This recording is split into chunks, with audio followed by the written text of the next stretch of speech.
I finally got into a beta, so let's look at some Street Fighter 6 mechanics. Sorry for the poor quality, my current graphics card can barely run both SF6 and OBS at the same time. I plan to upgrade soon once I have some income to spare.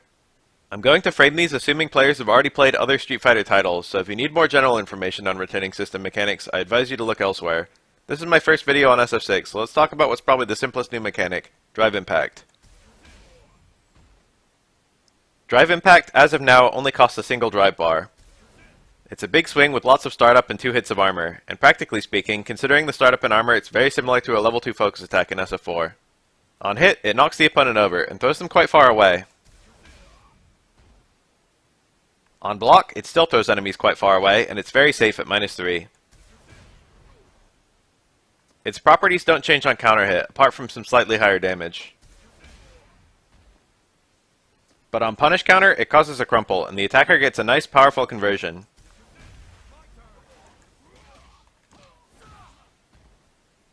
Since you have 2 hits of armor during the attack, it's very feasible to catch someone with this. If the opponent does a slow attack or a reckless cancel, Drive Impact can punish counter it. There are many attacks, in fact, that can be Drive Impacted on reaction, which are otherwise safe or even plus on block. Other attacks, however, recover too quickly, and can only be punished by a more predictive Drive Impact.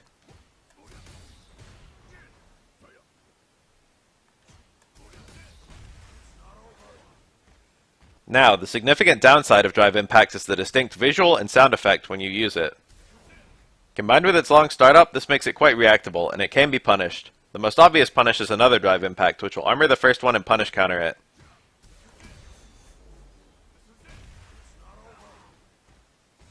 Thus, this makes throwing out random Drive Impacts incredibly risky against an opponent who has Drive Meter, since they have a massive reaction punish if they don't commit to something.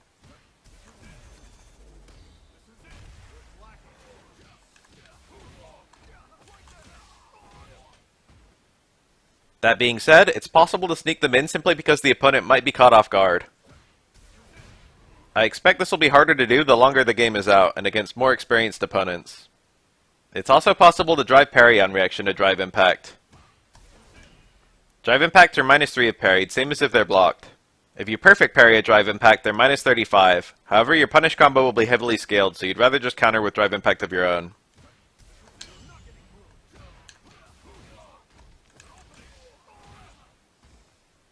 Perhaps the biggest and most interesting gimmick of Drive Impact is how it functions in the corner. On normal hit, a Drive Impact will cause a wall splat, allowing the attacker to combo. And this also happens on block. In this way, Drive Impacts on a cornered opponent are basically a guard breaker. The wall splat is a bit different from a regular punish situation since the opponent is airborne. That being said, all characters so far seem to have higher damage combos against wall-splatted opponents than they do normally.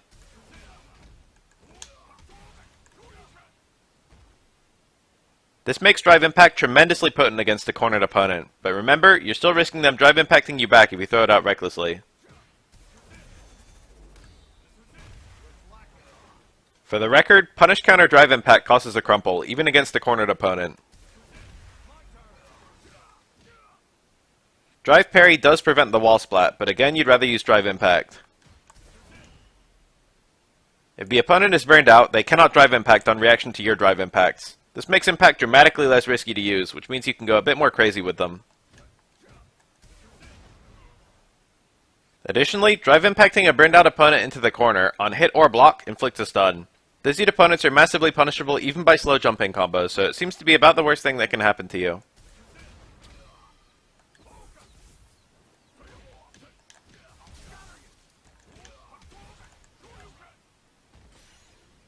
That being said, opponents who are dizzied instantly regain their full drive bar once they recover, preventing dizzy loops.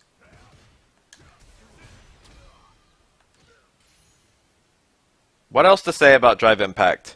Well, you can cancel into it like a special move. On the surface they seem strong, but not much will combo into the impact, and even if it did, it won't give you a punish counter. Or even a wall splat in the corner. So it's mostly only useful as a corner reset. The main thing canceling into drive impacts does is ironically make you safer against them. If the opponent drive impacts your cancelable normal, you can cancel it to a drive impact on reaction and punish them. I thought canceling into drive impact on a cornered opponent would make it harder to react to, but in my experience, during a block string you have less to worry about unless you're committed to, so it ended up being easier to react.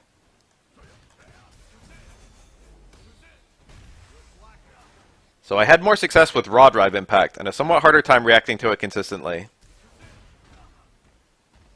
In terms of counterplay to drive impact, I've already mentioned a drive parry or counter drive impact, but neither of those work if you don't have drive meter. Multi-hit attacks will punish it, but since you need at least 3 hits, it's not always feasible to land them in time.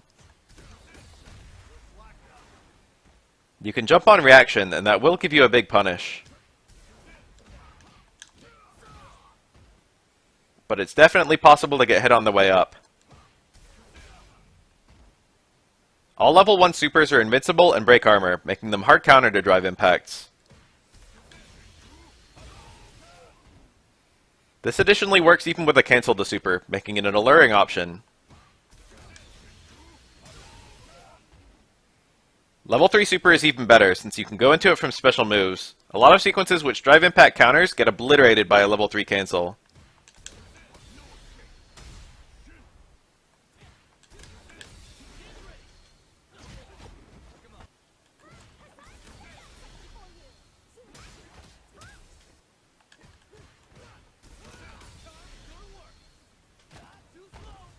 Oh yeah, just for the record, drive reversal breaks drive impact.